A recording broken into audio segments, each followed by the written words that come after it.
कार्तिक मास का 32वां अध्याय। सूत जी कहते हैं कि ध्वजारोपण, झंडी लगाना सब पापों को नाश करने वाला है।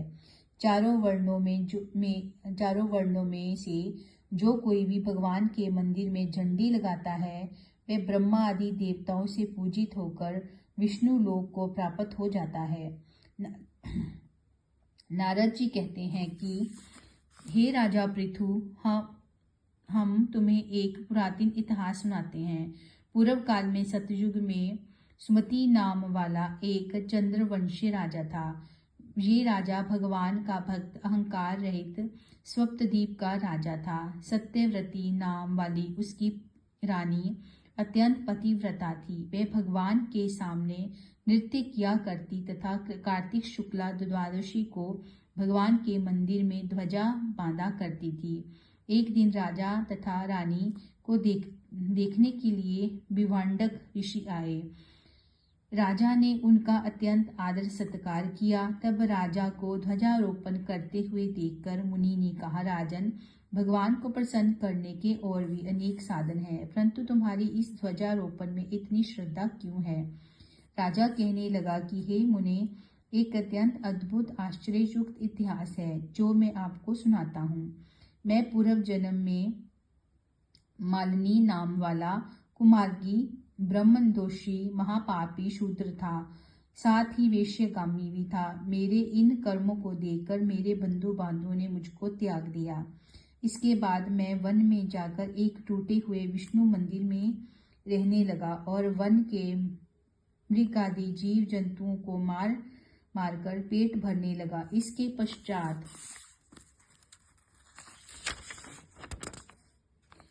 विंध्याचल पर्वत पर रहने वाली कोंकलिनी नाम वाली निषाद की कन्या, जिसने अपने पति को मार दिया था, भूख से व्याकुल हुई, वहां पर आ गई और मेरे पास ही रहने लगी।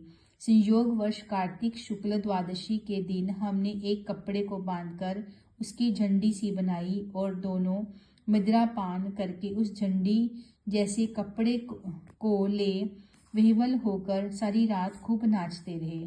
सारी रात नृत्य करते रहने के कारण प्रातःकाल हम दोनों की मृत्यु हो गई। तब यमदूत हमें फांसी में बांधकर मारते हुए यमराज के पास ले गए।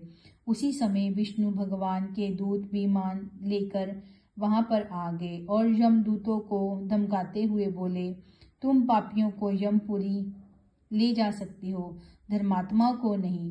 परंतु यमदूत भी अत्यंत क्रोधित होकर कहने लगे कि ये दोनों महापापी हैं, इस कारण ये यमपुरी के ले जाने योग्य हैं। इन दोनों ने जीवन भर एक भी पुण्य कार्य नहीं किया है। तब विष्णु पार्षद कहने लगे कि महाखेद की बात है कि तुमको धर्म अधर्म का कुछ भी ज्ञान नहीं है। ये ठीक है कि ये दोनों सारी आयु महापापों में रत रहे हैं, परंतु इन्होंने कार्तिक शुक्ला द्वादशी को भगवान के मंदिर में ध्वजारोपण तथा नृत्य किया है।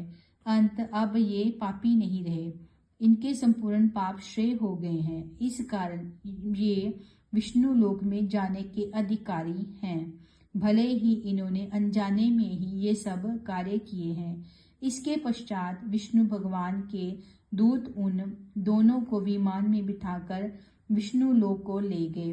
नारद जी कहते हैं कि हे राजा पृथु, अनजाने में भी ध्वजारोपण का ऐसा फल है, तो श्रद्धा के साथ कार्तिक शुक्ला द्वादशी को जो ध्वजारोपण करता है उसके फल का तो कहना ही क्या है।